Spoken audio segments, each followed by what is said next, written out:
Welcome on in, guys. Tobin here with you, and thanks for checking out the channel. We are sitting here at the vast break that is Miami Heat All-Star break. Fun weekend. I got to be honest with you. I watched the highlights. I did not watch All-Star Saturday night. I saw the videos on Twitter of Tyler getting introduced. That was Goosey's. Good for him. It seems like everybody hates the All-Star format.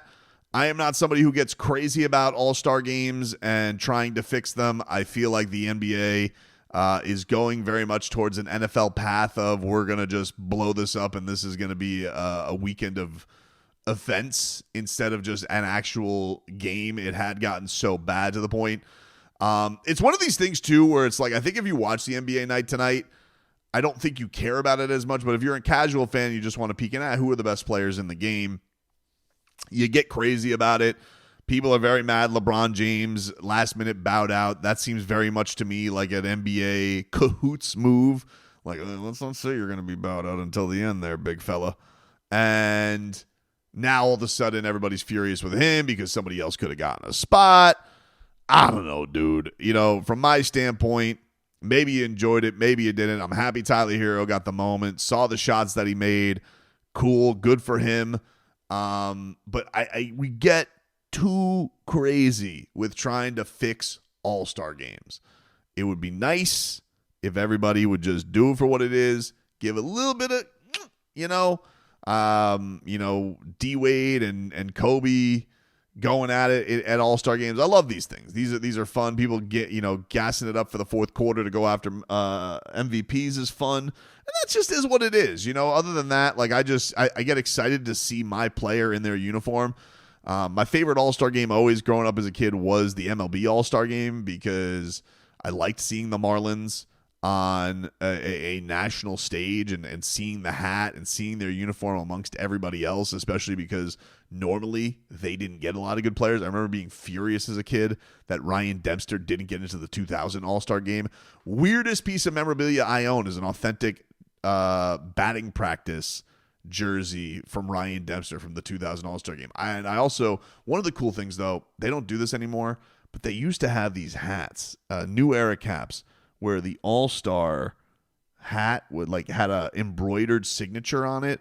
I love those. I don't think they do them anymore, but I got Ryan Dempster to sign that when I was at Tommy Hutton's baseball camp when I was 13 years old. That was really cool. I enjoyed that. And he was actually like, wow, somebody owns this? That's how hardcore a Marlins fan I was back in the day, if anybody wants my credentials on that. But I remember the last time being furious at an All-Star game, and it was a baseball one. Jose Fernandez was a rookie. It was a rookie or his second year. I can't remember which one it was, but it was one of his first 2 years. And he was on the mound, and I remember being furious because they were interviewing Jason Grilli from the Pittsburgh Pirates, where he had gone from Japan. He had made his way back to Major League Baseball, and they just side interviewed him, and they put Jose in a picture-on-picture. And mind you, he was like striking out, I think it was Miguel Cabrera, Joe Mauer, maybe Mike Trout at the time, like the best hitters in baseball, and he mowed their asses down. And they were interviewing Jason Grilli about, what his favorite sushi in Japan was when he lived over there. I don't remember, but I remember being furious about that at All-Star games.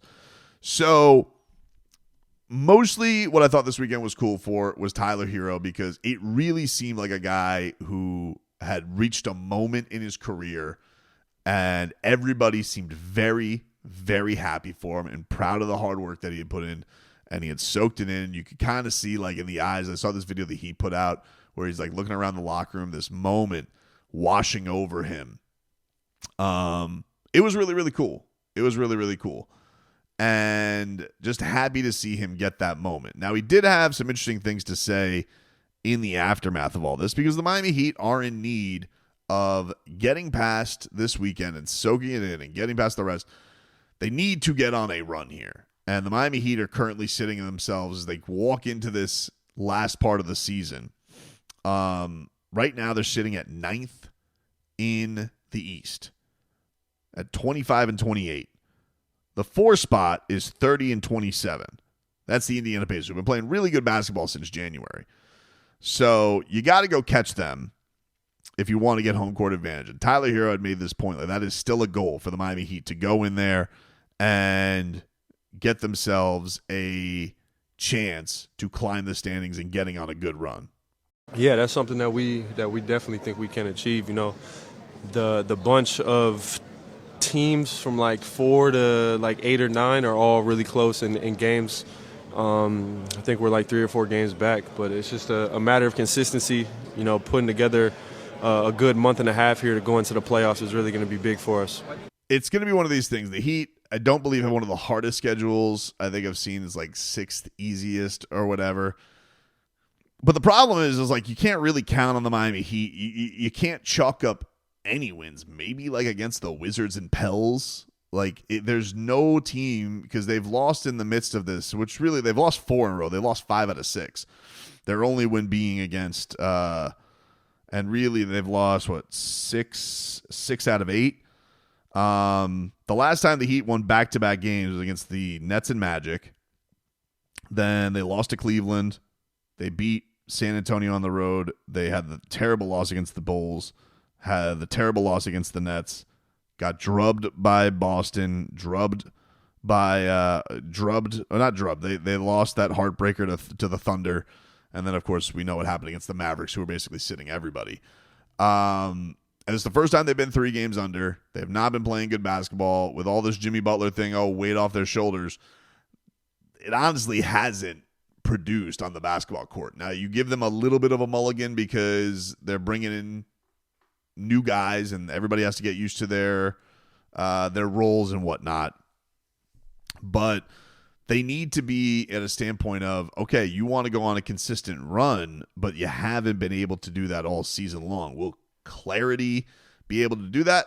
Tyler Herro hopes so. And he had made this point of clarity a couple of times where he had said, you know, that the team has clarity and they've been searching for it, and now they have, in his words, a lot of it.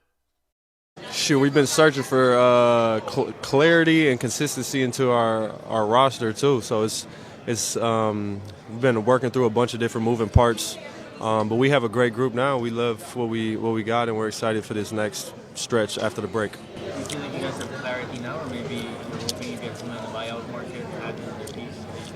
Oh no, we have clarity now. We got a lot of clarity. We got a lot of clarity. A lot of clarity, a.k.a., you know, the Jimmy Butler thing is behind him. He had also put up this quote. I mentioned this after the post 3-point contest win, where he had said, "It's a breath of fresh air around our locker room and our city." Not so subtle that Tyler seems to be happy with the Jimmy Butler thing behind him. I think, look, is there any animosity? He did have some nice quotes about Jimmy Butler. Is there any animosity there? I know there's a screenshot of like a about Jimmy Butler supporting Buddy Hield, who he's known for a little bit, and not Tyler Herro, he's known forever. Look, it is what it is. Jimmy Butler has detached himself from the situation. I don't know what I can understand Tyler Herro feeling a certain way about it, because there was a point where they were up on that podium this year joking about who's 1A. And then all of a sudden it turns, and Tyler was having a really good year, but now it also seems like Jimmy maybe had some animosity about the focus being on Tyler Herro. And I'm not saying that wasn't justified or whatever, but from Tyler Herro's perspective on it, you're going to be like you really feel like I was taking something away from you, and like, what has really changed? We've been playing together for 6 years. So whether that screenshot is legit or not, I don't know. But if Tyler Herro feels that, I can kind of understand why he does. But look, the Heat have to hit the ground running here. I don't know if you guys saw, but Draymond Green's like guaranteeing a championship on the TNT desk with Jimmy Butler there. He's already calling it after 4 games. Like, he's like, we're going to win a championship. Like, calling him a franchise changer. They're smitten. And they are in the Jimmy Butler honeymoon phase. Like, there's not going to be anything for them that they have to deal with Jimmy Butler. There's not. He's going to be on his best behavior, P's and Q's, in a locker room with distinguished champions who have way more in credentials and winning than he does right now. It's a different spot than he was with Miami, where everybody was looking to him. No one's really going to look to him and the Warriors as the dude. They're going to look at him in moments to take over with his will and competitiveness, because that's what he can do. That's what makes him a fantastic player. But all in all, he's not the face of that franchise. It's Steph's franchise. And I do think, as you've seen already, that it's already bared a lot of fruit for the Golden State Warriors. They're 3-1, could very well be 4-0. The Miami Heat, meanwhile, haven't won a damn game since the Jimmy Butler. So clarity, fresh air, breath of fresh air. Listen, I'm glad that the air is purified around the Miami Heat. But that's cool. You got to back up the words, though. This talk of, hey, we got to go out there. We have clarity. We have guys in our role.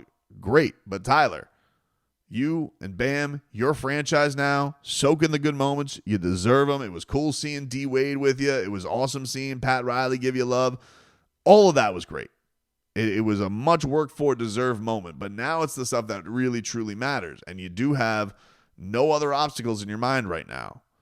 And it is important to see what the Miami Heat, if they're actually able to put some consistency together. I'm not even looking for signature wins. I'm not looking to see the Miami Heat go out there and beat the OKCs or the Clevelands or the Bostons of the world, because very clearly they have shown they're not in that weight class. They're not. If that's heavyweight, they're cruiserweight and maybe even light heavyweight for my boxing fans out there. If you're a UFC fan, they're not heavyweight. They're light heavyweight, middleweight. You know, that's really where they're at right now. And you got games coming up against the Torontos and Atlantas. Going to be a big showing when you have Indiana coming up, New York. These types of games, like, I'm very curious to see where the Heat match up in those matchups. But there's a lot of headway Miami can make with the games coming up in their schedule, because these teams are right above them, and they could really make some inroads if they could actually get some consistency together. But I don't know how much faith you can have, because they have not shown to this point to be able to put a run together so far this year.